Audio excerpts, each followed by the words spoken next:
How you guys doing? Basically talking about Module 7.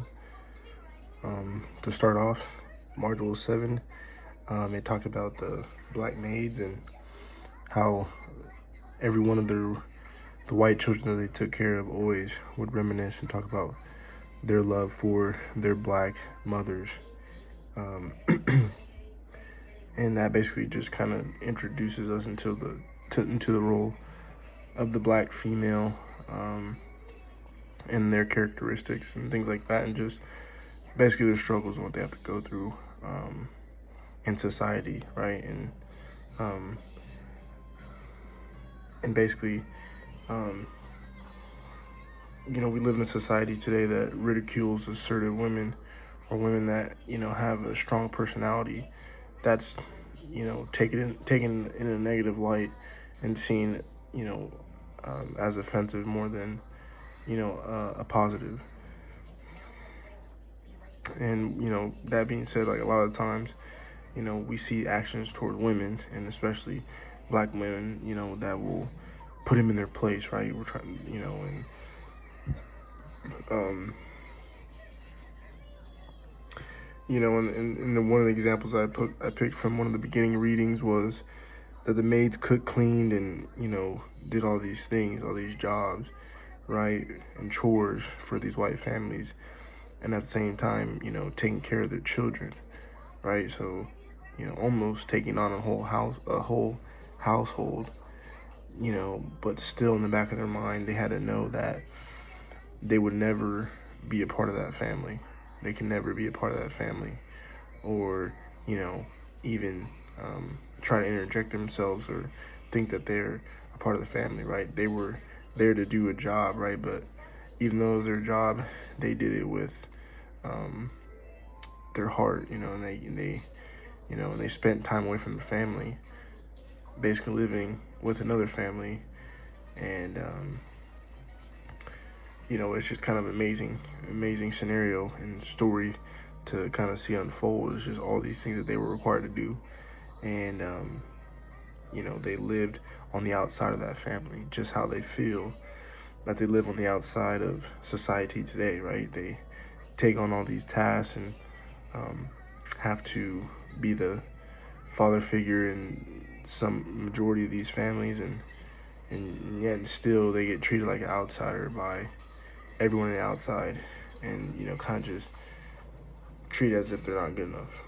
And one of the first personality stereotypes that was brought up was the mammy stereotype, and um, a part of this was the um, basically talking about how many black women have body insecurity, right? They have self-image problems because of the you know society pushes a thin, light-skinned, blonde hair, blue eyes. That's true beauty. Never do you hear about dark skin, right? Curves or curly hair. It's never been that. That's never been the standard when it came to women's beauty, right? So, from the that kind of caused um, black women to more likely have self-image issues, right? And a lot of them felt like they were too, like I said, too fat, right? Out of shape, unhappy with their features, like their thighs, their hips, their stomach, um, and kind of just talking about how this role um, had experienced kind of role strain, right? Because they take on so many tasks, right? They're the worker, they're the father, they're the caretaker, they're at church, they're at practice. I mean, they're doing all these things, and they don't ask for help. They don't ask for anyone to or give the job to somebody else and say, hey, they'll do that. You know what I'm saying? I need to take some things off my plate. No, they want everything on their plate, um, and they do it to the best of their ability, and they do it um, a really good job of it, right? And all this, a lot of this is all done without economic security and partner support, right? So those two factors just make this even more of a mind blowing kind of um, thing to think about, right? It's just, how do you do all this without a partner and without, you know, a lot of money coming in? You know, you're able to take on all these tasks and complete them, you know, in amazing fashion. Another kind of character was Jezebel, right? The Jezebel was the bad black girl, right? She's usually described as, you know, mixed, right? Black girl with more European features, right? Thin, thin, you know, thin lips, you know, nose, you know, thin nose, things like that, right? And she was described as like a promiscuous, right? Um, Promiscuous, sexual, and immoral, right? Someone that's out to use her looks to get her way, to maneuver and get through life by using, you know, sexual things to against, you know, males to get their way or to do what they want. Another thing I took from this too is that this reading was that black girls are have a higher rate of sexual assault, right? And you know, makes sense just thinking about it. You know, just thinking about the situations that they were in with, you know, I mean, you can go back to slavery, right? I mean, you know, female slaves, their bodies were, you know, basically the decisions made on their bodies were up to the slave owners, right? If they wanted to have sex with a slave, okay, yeah, you have sex with a slave. If they want to have sex with them, they would have sex with them. You know what I mean? It's very brutal to think about, but it's the truth, you know. And yeah, I mean, even thinking today, I mean, you know, a lot of, you know, black females have been, you know,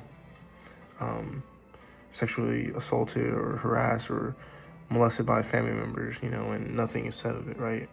And even if they try to bring it up, you know, it doesn't, you know, it doesn't get as much attention as if it was, you know, someone else. And yeah, I mean, going to the sexual assault is, right back to, you know, basically black on black rape has less convictions, right? Because like I said, it's just the lack of care, right? And the lack of urgency and just, you know what I mean?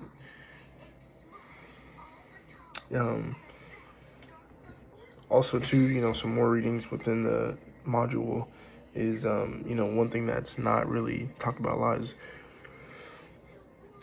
police brutality on black women, right? A lot of black women face police brutality, and, you know, there's really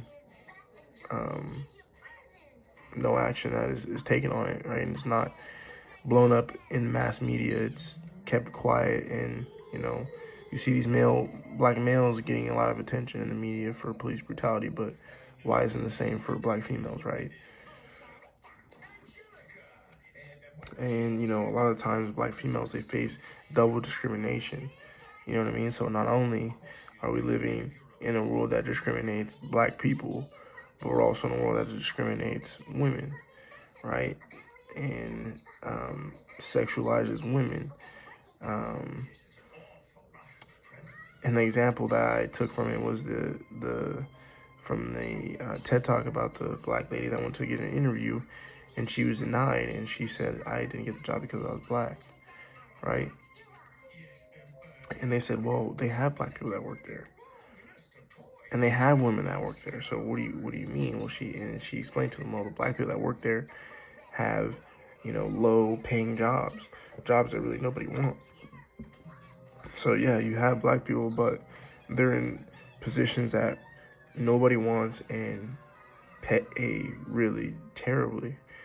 Secondly, women, yeah, there's women that work there, but they all have the same positions. And what is that? They're all secretaries, right? So that really was brought to my attention and, you know, hit home for me. And basically, you know, what that all those readings mean to me is just um, we have to pay more attention to black women in America and protect them more, and um, I think speak out about their struggles more. Not only in today's society, but in the past. I think a lot of the struggles that they go through today are similar to, you know, what they were back then. You know, so in order to learn and get better and improve on the treatment of the black woman is, go back, throughout history and learn about that. So, like I said, I mean, I'm definitely appreciative of learning about these things in this module, and like I said, it makes me think about my sister. I have an older black sister, um, who has to maneuver through life, and I hear her struggles on a daily basis about things that go on in her job, or just everyday things, and so reading these things, it kind of hit home to me that you know the discrimination and the hate towards black women is universal, and it's not just white people, it's